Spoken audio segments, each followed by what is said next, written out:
We are talking about something very important here, Alzheimer's. It is a disease that claims our most valuable resource, our memories.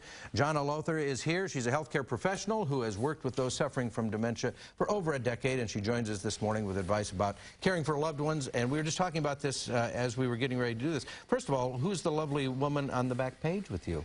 That was a resident I cared for years ago. Her name is Lois Riley.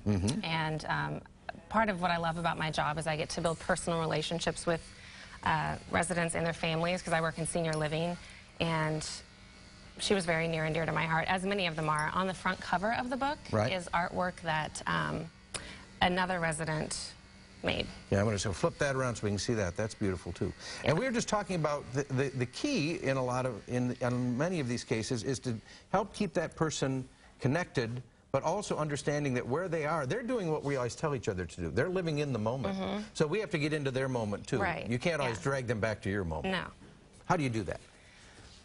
By just what you said, just joining them where they are. You kind of let go of any expectations that you have, let go of the need to control the moment, the time, the situation, what you want, and just be with them and kind of go with the flow.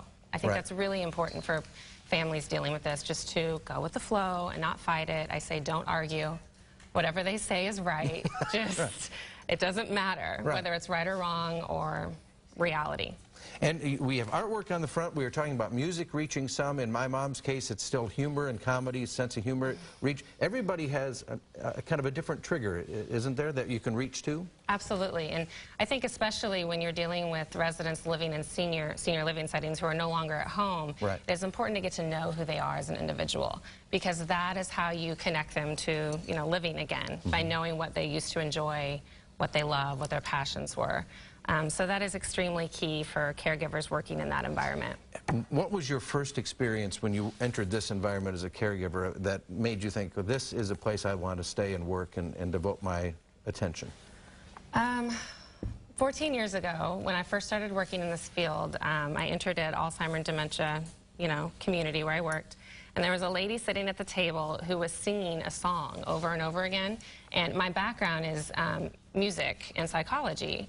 And she kept singing this song over and over again. And you would sit down to try and talk to her, and she wouldn't really converse with you a whole lot. But you could sing the song with her. And then sometimes after she was done singing that song, she would say something about her son, or, she'd share a moment. And then she'd slip back into the disease where she wasn't really there. But it just showed me the power of personal connection. And it is so important, and it's important for caregivers, it's important for family. What advice would you give a family member whose loved one is just entering into this? Because our experience in our family is that the initial months were very difficult, because she still had a sense of what was happening to her.